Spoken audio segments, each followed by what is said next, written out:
Hello and welcome to the Gadget Show. Now, you'll know if you're watching last week that Susie didn't make it to the studio because she was a bit poorly, and she's still poorly, so it'll be a few weeks until she's better and back with us. But the Gadget Show's producers had the good sense to ask me who I think should sit next to me as a stand-in while Susie's away, and who better than I to decide what it takes to sit on the famous red sofa of Gadget. So I racked my brains. I thought about, you know, who has the right innate style, the right image, the right look to sit here next to me, and I think you'll agree I've come up with the perfect person. Say hello to the Gadget Show's new presenter, Gail Porter. Hello. Gail, you look fantastic. Welcome to the Gadget Show. This week on my very first Gadget Show, Otis and I attempt our most ambitious build yet. Our challenge, to create a thoroughbred gravity racer. Yes! To go head-to-head with one built by Lotus that's the best in Britain. That's the way you do it, baby! John enlists the help of designer Linda Barker to test the sexiest desktop computers you can buy. And I've been checking out the best gadgets for winding up your mates on April Fool's Day.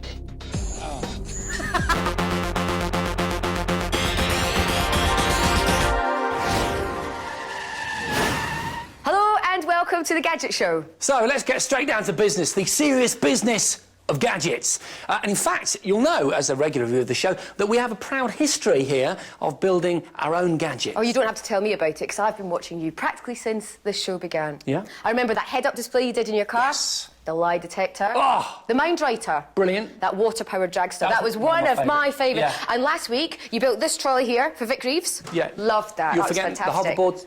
Never remembered the hoverboard.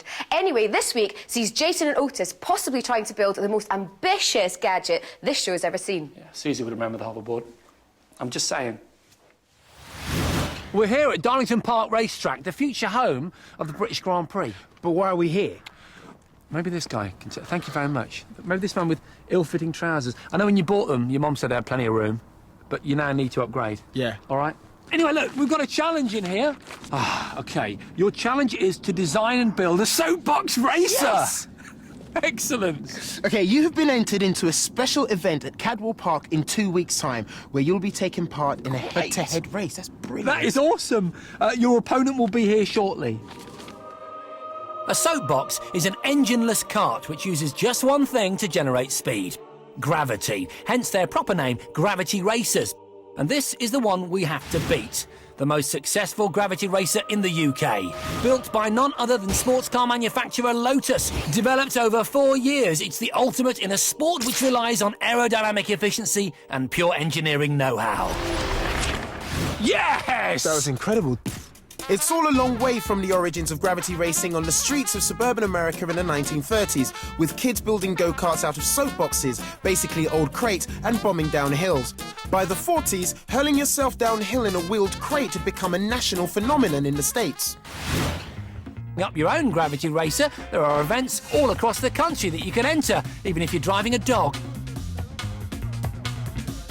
If you've got a bit of carbon fibre and a doctorate in aerodynamics, then you might aim a bit higher. These awesome machines competing at the Goodwood Festival of Speed have reached speeds exceeding 60 miles per hour. They sometimes stop quickly too. Our nemesis, the Lotus 119C, is the Goodwood course record holder. Blimey, that's fast! Oh, but that's not. Beating that thing downhill was going to be an uphill struggle, so we had Lotus driver Paul Adams take us through just what made this racer so fast. Carbon fibre, titanium, specially developed tyres just for soapboxes. Specially developed tyres? They're designed for minimum rolling resistance, so in a straight line they run on knife points, but then as soon as you come to a corner they roll over a bit and then give you the corner grip required. Ceramic bearings, no covers on them, so to cut down any resistance. How much is it worth? If you wanted to build this car yourself, as it stands here today, 80 grand. Oh, my Lord! I mean, how fast does this thing go? We were getting up to about 65 miles an hour. 65 miles an hour? On BMX tyres. At 60 miles an hour and being absolutely serious, you could die? Yeah. Well, as the saying goes, I shall not die of a cold. I shall die of having lived. Paul, can we have a go in your car? Sure, if you can fit. I'll grease myself. I was first up and squeezed myself into this tiny machine. It was specifically designed for Paul, a man who reminds me of a small Tom Cruise. Oh, yeah, this is great. I can't see a thing. I can hardly breathe. I can't see a thing. It wasn't exactly a rocket off the line, but as the gradient increased down the hill, things got a lot more interesting. Now this is incredible. The vibration is absolutely amazing, and yet it's incredibly smooth. Gravity racing is all about forward energy. The tyres on the Lotus were pumped to a tight 120 psi, so no energy was lost. The wheels were aligned to the millimetre, and despite being incredibly uncomfortable, the speed was simply breathtaking. Oh my God, that is so quick! That is so quick, I think I've just made it! Oh yes! That was awesome! This thing is a thunderbolt! Who'd have thought? 4 wheels, a bit of carbon fibre, and gravity could be so much fun! Oh! You are in the treat of a lifetime. I'm serious. This thing is a rocket ship. I couldn't wait to try it out, but, well, I'm a bit bigger than Jace. One shoulder in. We're there. I can't get in. Jason, you're not... Finally, having been to the loo and minus my shoes, I managed to get in. Sort of. In the elbow-out position, I wasn't able to go quite as fast as Jason, proving just what a difference that streamlined canopy made. But nonetheless, I still had a very, very fast ride. Oh, feel that! Ah! Beautiful! That was... Hey! Oh, I'm so excited. I'm actually dribbling down my own chin. It was clear that to beat this Goliath of the gravity racing world, we were going to need something very special. That is so cool. I'm getting in that. Can I have a shot? Be careful when you get in. You've got to get your feet as far forward as possible. You're looking at me like I don't know how to get in.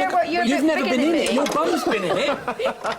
Hey, actually, you know, you're the perfect fit guy. You are. I should have Slips the been legs there. forward, look. There we go. Oh, How is it? Should have had Gail. I'm made for this. So it was really going to be a tall order to try and build something that could beat this awesome machine, but you might well be surprised at the results of our endeavours. Yes, stick around and see what these brave lads got up to. It's something very special. Welcome back. Now I want to talk to you about desktop computers, but not bog-standard, ugly, wire-encumbered brutes like this. No, I'm talking about these much sexier beasts, all-in-one computers where the monitor, the base station and a few other things are combined in one more elegantly designed unit. Unlike normal PCs, they actually give the impression that somebody's taken some time and trouble to make them look good. But what's the best one you can get for under £1,000? Well, I've enlisted the help of top interior designer Linda Barker to help me decide. Now, as a leading design guru, how well do you think computers fit into the home? I think aesthetics in computers these days have to be really spot on. I've got 3 models over here I'd like to judge on their aesthetic merits. Great. First up is this Sony Vaio with its 20-inch screen, 3 gig of RAM, huge 500 gig hard drive and silver finish. I like the colour very much. It's a wee bit on the plasticky side. Second, we have this HP TouchSmart with its 22-inch touchscreen, 4 gig of RAM, 500 gig hard drive and glossy black plastic look. I'm rather liking the little acrylic feet because you get this sense that it's floating. And the best thing, of course, is there's no cables. And third is the 20-inch iMac, the latest model in Apple's pioneering range. It's got just 2 gig of RAM and a 320 gig hard drive inside its anodized aluminium casing. I love the aluminium finish. It's a great shape, a fantastic keyboard. This looks so slim. Overall, this is a fabulous looking home computer. So the Apple looks best, but Test 2 is all about usability. Together, Linda and I took some photos to compare just how easy it is to import, view and edit them on each. So we've got our shots. Now we need to get it onto the Sony. There's no need for wires as there's an SD card slot, and among the array of bundled software, Adobe Elements is best for the job. Once imported, the photos pop up on a grid where you can edit or autocorrect your images. Linda was having fun playing about and liked the clarity of the screen. I think it's very clear, so I'm pretty impressed. Like the Sony, the HP has an SD card slot. However, we had to import the photos using Windows before we could view them in HP's TouchSmart interface. If you put your finger on that little house there, a whole new different interface opens up. So I could just touch the screen and scroll through. Oh, that's lovely, actually. Using your fingers, you can perform very basic cropping and fixing edits. But Linda did have one gripe. I think the slight downside is the very highly reflective touchscreen, only because you've got to be careful where you put it. The Apple was next, and the lack of an SD card slot was shock news for Linda. What? No, there's no card slot, so you have to connect the camera by wire. You're kidding! But USB ports on the keyboard save fiddling round the back. Apple's new iLife 09 package includes iPhoto for viewing and editing images. Right, they're all there. Let's have a look at the quality. And one new feature that Linda really liked is called Faces. You can tag a person's face and iPhoto will work out all the other images in which they appear. You can have loads of fun with this. Yeah, it is. It's good fun, isn't it? Great. And it was clear just how good the high-resolution LCD screen was. On screen, the images are beautiful, amazing clarity. So I think, you know, all in all, it has to be my favourite. For our final test, we wanted to see if the All-in-One's computing power is compromised by their slim design. We decided to push their graphics cards and similarly spec'd processors to the max by opening a series of increasingly memory-intensive applications to see which would cope best. OK, Linda, and go. Starting with a photo loaded, we played the Gadget Show theme tune, then began to roll a movie file and booted up Second Life before beginning to download some software from the internet. Yeah, that's all great. Behaving. All three appeared to be doing an admirable job, but we had one more challenge. With all the applications still running, we timed how quickly the computers could transfer a large 2GB file from a USB memory stick onto their hard drives. Starting now. And the Apple iMac, with its sprightly OS X operating system, was the clear winner, despite having the smallest memory. And stop.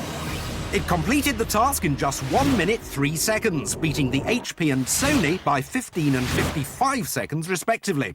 So, Linda, which one's your favourite? There is a clear favourite for me, John, and it is the Apple. The screen is fabulous. I love the interface, very easy to navigate. It performed best in our time trials as well. I would definitely give it a house room. It is absolutely beautiful. I love it. So I'm gathering from that Linda really liked the Apple iMac. She did, and I liked it too. It came out very well in the tests. OK, and your G rating, starting with the Sony. Well, the Sony, 3Gs for the Sony. It's a bit noisy, and also it was slower than the other two. And what about the HP? 3Gs also for the HP. I think it'd be a great choice for a Windows all-in-one desktop. It's let down a bit by the reflectiveness of the screen. And finally, of course, the Apple iMac. 4Gs for this, not 5, because I think there's still a lot of room for improvement. I mean, all this money, and it still comes with wired keyboard and mouse. That's poor. Also, why no card slots? I mean, a common form of carrying data about these days. It's not going to ruin the look of it, is it, by putting some in the side? They're too stubborn to put them in. So with 4Gs, the Apple iMac is the Gadget Show's favourite all-in-one desktop computer. Right, now it's time for the Wall of Fame. Each week on the Wall of Fame, we look at one particular area of gadgetry and choose the most iconic gadget from that category to join our Wall of Fame. Yeah, Otis and I have chosen a gadget each which we think deserves Wall of Fame status. We then make our pitch, but Judge John has the ultimate decision. Gadgets that have already found a place on the wall are the iPod, the VHS tape and the box brownie. And this week we're putting the Scion Organizer up against the ubiquitous BlackBerry. Sell, yeah? Tell her to sell. OK, bye. No, I was just saying goodbye. No, hello? The Scion palm-top computer is the daddy of all PDAs. It was the world's first mass-produced portable handheld computer, and in an age of big thick filofaxes, it allowed us to dip our toes in the electronic flood that would soon engulf us. Scion began as a British game software company, but that changed over a meal in a Greek taverna. Company founder Dr. David Potter and his partners complained that as desktop computers of the time weren't portable, there was no way to carry data around with you. After some sketching on a napkin, the concept of the Scion Palm Top was born. This is the first Scion Organizer, and by today's standards it's pretty basic, offering not much more power than one of those credit card sized organisers you can now get from the pound store. You entered and stored data on these chunky little data packs that clip into the back. And really, in terms of functionality, it wasn't much more useful than a calculator. But remember, this was 1984, and back then it was considered revolutionary. The Organizer 2 was widely used commercially by companies like Marks & Spencer, and over 3,000 were used for benefit calculations by the UK Employment Services Department. It was this, the Scion Series 3, launched in 1991, that was the real winner. Featuring a full QWERTY keyboard, an innovative graphic interface, a great operating system, and a battery life of a staggering 35 hours that took Scion, a small British tech firm, global. This truly was a handheld computer, and in all, 1.5 million of the Series 3 models were sold. Even Bill Gates declared that Scion was the company he worried about most. Eventually, mobile phones became mini-computers with the added attraction of connectivity. This sounded the death knell for Scion. But this little thing was the first, and for many, it remains the best. Yes, check out the Financial Times. They're calling me a cult. What? Oh. These days, there's only one handheld communications device that any serious businessman, go-getting woman or child entrepreneur would consider having, and that is the utterly amazing BlackBerry. BlackBerries are made by a Canadian company called RIM, but their first handsets were little more than two-way pagers. It was this handset, the BlackBerry 5820 series, launched in 2002, that really captured the attention of movers and shakers. Other phone companies were busy producing feature-rich PDAs. BlackBerry decided to keep their handset simple, concentrating on what would become their killer application, push email. This offers an always-on email service. Instead of manually logging onto an account to check for messages, your emails are instantly transferred or pushed to your handheld device. And because the BlackBerry is constantly connected to the wireless mobile network, this mail system can always find you. BlackBerry has become a global success story. To date, there have been 58 different models, and by last year, there were over 28 million subscribers. One problem with the BlackBerry was that once you owned one, you became obsessed, constantly checking the device for new emails. This addictive quality earned the device the nickname Crackberry. Hi, how are you? And that addiction even stretches to the White House. No previous serving president has been allowed an email account for security reasons. However, days before his inauguration, Barack Obama's spokesman confirmed the president has a BlackBerry. Great pictures, gentlemen. Great outfits, I must say. However, a few questions about the gadgets. I mean, the Scion, wonderful in its day, but I mean, what's the influence today? It started the concept of PDAs. It was hugely successful. It's a British innovation that spread to the world. And really, I think its influence is obvious. But to some extent, it's all there in the BlackBerry, and more so, in fact, so much so that hasn't it simply ruined so many people's lives? It was the start of that never being separated from the office. Ruined people's lives, but beautifully. Whilst other mobile phone companies were trying to jam as many applications into a phone as they could, these guys concentrated on one, push email, which is emulated by so many other mobile phones these days. Beautiful. But I've got to choose between them. Ooh, BlackBerry, Scion, BlackBerry. Ooh. I think it's got to be the BlackBerry because it's really entered the language. It's a product that's taken the world by storm. It's got to be the winner. It's got to be on the Wall of Fame. Welcome back. Now it's time for this week's Top 5. Yes, and in a move to ingratiate myself with my fellow team members, I was given the top 5 April Fool's gadgets to test out on the lovely Jason, Otis and John, of course. So after a couple of electric shocks and a few hissy fits later, here are my top 5 April Fool's gadgets to annoy your mates with. Right, it's studio day here in the Gadget Show offices, and I, in the true spirit of April Fool's Day, I'm going to try out some devious gadgets. OK, guys, ready for them? On my new colleagues.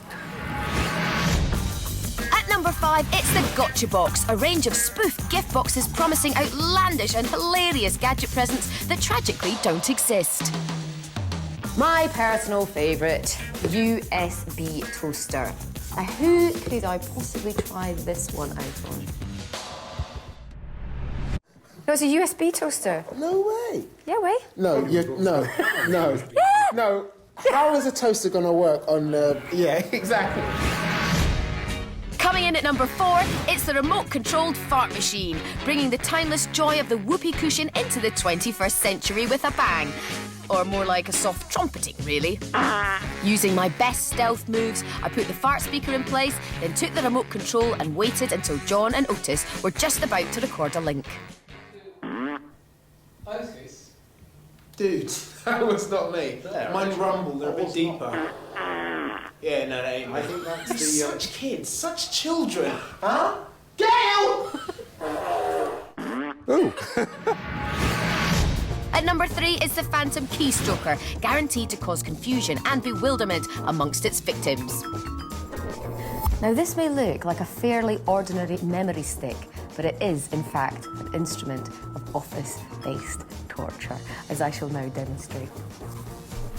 First, you plug it into the USB port of your target's computer, then lie in wait for them to get down to some work. The keystroker then sets off a devious program, periodically inserting strange text onto the screen and making random mouse movements, until your victim is convinced their machine is taking on a life of its own. And at number 2, it's the Telephone Voice Transformer, a gender-bending vocal effects unit which processes your voice and allows you to change its pitch and frequency, enabling you to sound just like the opposite sex. Hello? Otis Dealey? Who's calling, please? My name's Chuck Twining. I work for Ninja Films, and I've been given your resume. I'm doing this new movie, and I was quite interested in you coming in for a screen test. Okay. Well, we're filming a live motion picture in Australia. We're doing Kung Fu Koala. Wondering if you'd be interested in it. I'm sorry, Otis. That's Gail. Hello, happy April Fool's Day. And our number 1 April Fool's gadget is the electric shock pen, an ordinary-looking device with a nasty surprise. I'm handling this pen with care because if you press this bit, you get a small but an alarming electric shock. The pen contains 3 1.5-volt batteries, and though the shock is harmless enough, results on the Gadget Show team proved it definitely does work. Ow! Oh! Oh! That was great! That is an evil laugh right there. It was fun. But this is a worthy winner because it's inexpensive and yet it's really effective. I mean, it really does pack a punch, doesn't it? It's difficult to get across. It's really painful because I tried it in the name of research and it is really painful. Let me demonstrate it. Ow! Now it's time for something we're rather fond of here on the Gadget Show, cutting-edge robotics. A swarm of autonomous flying helibots, to be precise, which we sent Otis to America to meet. As we've seen before on the Gadget Show, getting just one robot to fly can be a challenging task. At the University of Pennsylvania, Nat Michael and Jonathan Fink have been working on something far more ambitious, to get 3 robot helicopters to fly together and act without human involvement. It would be a major step forward in robotics, allowing them to perform tasks beyond the capabilities of a single robot, in this case, lifting a platform off the ground and keeping it stable in the air. John, what kind of difficulties did you face in teaching the robots to work together? Some of the initial difficulty was really just getting single robots to fly in the environment. Then after that, it's really about sort of keeping the robots from colliding with each other, making sure that they are able to coordinate their maneuvers well enough so that the forces are distributed between all of the robots. The robots are conventional remote control helicopters with onboard processors that feed information about their speed and orientation back to a laptop which handles the actual thinking. Infrared cameras mounted around the room allow the laptop to track the robot's position and coordinate their movements. If the 3 of us were each controlling one robot, would we be able to perform this better than your robots? We would have to practice a lot, and even then, the issue is, what if something goes wrong? We just can't react fast enough. We can't control the robots quickly enough to be able to deal with any problems. So much for the simulation. It was time to see them in action. The first job is to calibrate the robots and make sure their onboard stabilizers respond correctly. Nat then sits at the laptop and types in commands to start the experiment running. Starting motors, now. Okay. Disabling events now. Killing. After a bit of investigation, it seemed that one of the robots was not viewing its surroundings correctly and had overreacted, pulling the other two off balance. Nat checked the stabilizers again and reset their positions. Okay, disabling events now. Starting the transport test. That's so cool! That's amazing to watch. I mean, the simulation was one thing. This is incredible. Once all three robots are airborne and stable, Nat can move them about with simple commands which the system as a whole interprets and acts upon. Cameras, gyros, accelerometers and software all work together to ensure each robot maintains the correct distance apart and has just the right amount of thrust. What's more, it's possible to interact with them and watch how they deal with external forces. So if you move them, they'll go back to the position that they were in. See how they're compensating here? See, the thing starts swinging, so they move to get it back to where it should be. Now just think how incredible this is. These are three independent flying robots actually working together. Nat has set them the task, and these things are deciding for themselves what to do, how to do it, and how to work in unison. And that's extraordinary. For now, these robots need the external cameras to work, but Nat firmly believes that soon he'll be able to build some which can operate without them, and that's when they'll really become useful. Robots will be able to do things like transport equipment into places far too dangerous for people. So, Jason, if you want one of these set up in your own home, you're going to need about £750,000. Get your checkbook out. Oh! Yeah. I knew you'd like it. No, I more than like it. The future is now. So, 750,000. I think I filled it out right. Just sign it there. There you go, mate. Brilliant. When can you deliver them? How can you afford to give me a cheque for £750,000? It's not my checkbook. I found it in the Gadget show office. Right, back to this week's challenge. You may remember that these guys were set the task of combining their skills to create the fastest gravity racer in order to beat this effort by the car manufacturer Lotus. And you had your work cut out for you because this is the fastest gravity racer in the UK. If we were going to build a competitive gravity racer, we were going to need a good team to help us. Luckily, we'd secured the use of the engineering facilities at Loughborough College and found ourselves a design expert, David Ackroyd. David has oodles of experience building gravity racers. His latest machine actually holds the official land speed record. David, how you doing? Jason. Nice to meet you. Nice to meet you. Is this our machine? This is yours. Oh. Built just for you. David had already built us a tubular steel space frame designed by an aircraft company and crash tested up to 20G, so we already had a great skeleton on which to base our design. OK, so, David, we've got the space frame. What next? We've got to get the seats, we've got the suspension down, slowly being done, and then the bodywork on. Give him a spanner, give me something that goes zzz, and, you know, let's get started. Yeah, no problems. Let's get going. OK.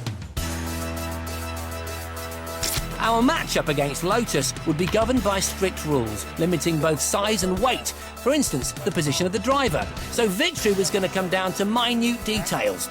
Body shape would be crucial, and our racer would need to cut through the air like a downhill knife. With the help of a cardboard mock-up, we created our design, a narrow front area and a front spoiler to force the air up and over the cockpit. A cockpit covered by a streamlined dome. And of course, we needed a catchy name. I know where you're going to go. You know where I'm going. The Lotus Eater. I love it. I absolutely love it. Our project didn't have the big bucks backing of the Lotus. For instance, our bodywork would be made from bendable lightweight birch ply rather than carbon fibre, but we had a very cunning secret weapon, weight, to take us right up to the 150-kilogram limit and give us the momentum downhill to take us to glorious victory. Say hello to the winning car. We're coming down at a rate of knots. It's a runaway tank, people, and any Lotus that is in my way, he's not going to be away for very long. It's going to be a flat Lotus. All right, it's going to be really streamlined, do you know what I'm saying? With Jason putting on weight, I got to grips with our wishbone suspension and turned my hand to a spot of welding on the frame. I also came up with a cheap way of reducing friction. We couldn't afford the posh ceramic bearings of the Lotus, so I decided on another possibly better solution, water-displacing lubricant spray that bonded chemically with our steel bearings, making them run ultra smooth. I'm absolutely convinced, right, that there's a problem on the Lotus. And it's this, it's the spokes, right? Yep. The air is coming in from all different directions, it's being thrown out, and it's making all kinds of mess, the air.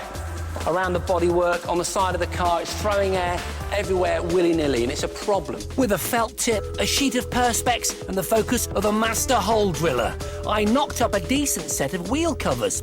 The tyres themselves were designed for urban bikes, so ideal for tarmac, but with skid resistance to get us round the corners in one piece. I'm telling you, Lotus, you better look out.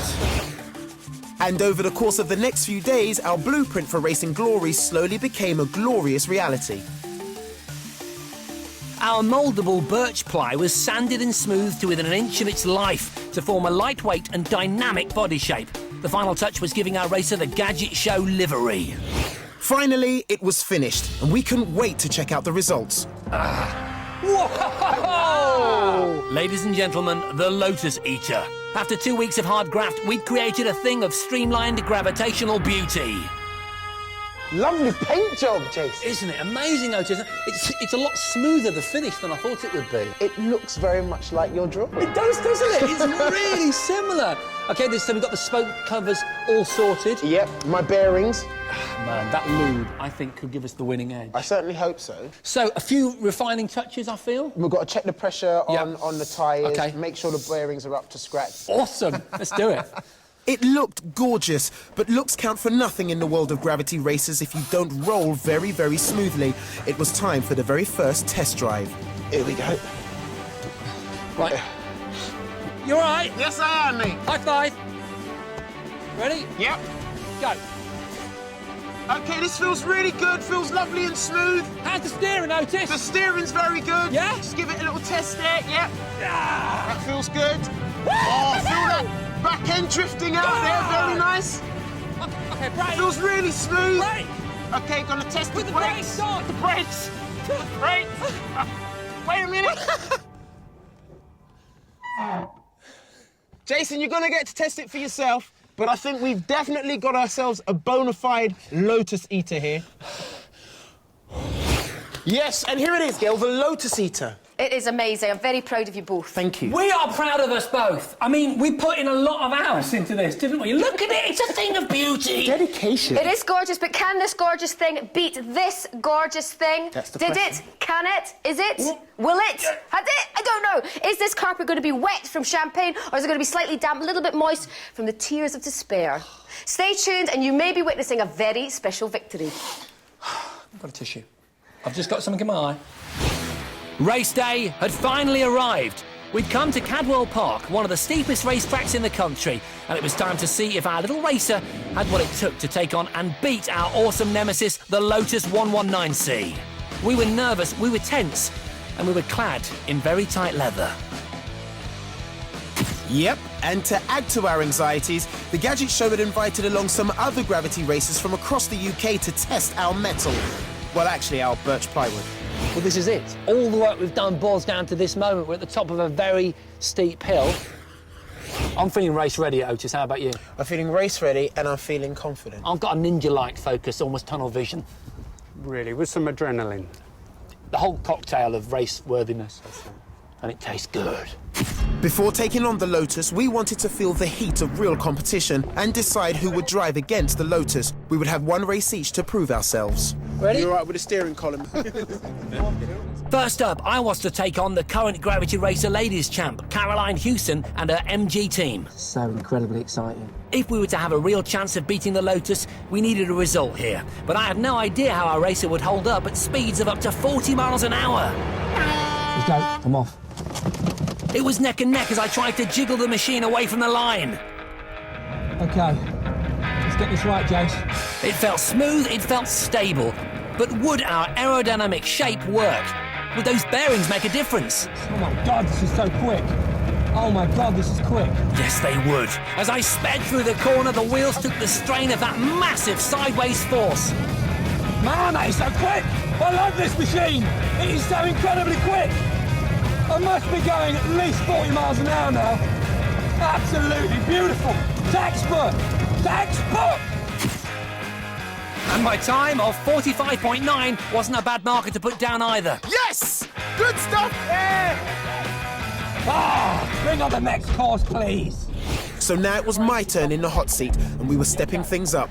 I'd be taking on carbon fibre specialists CTG, who have been top-flight gravity racers for 6 years.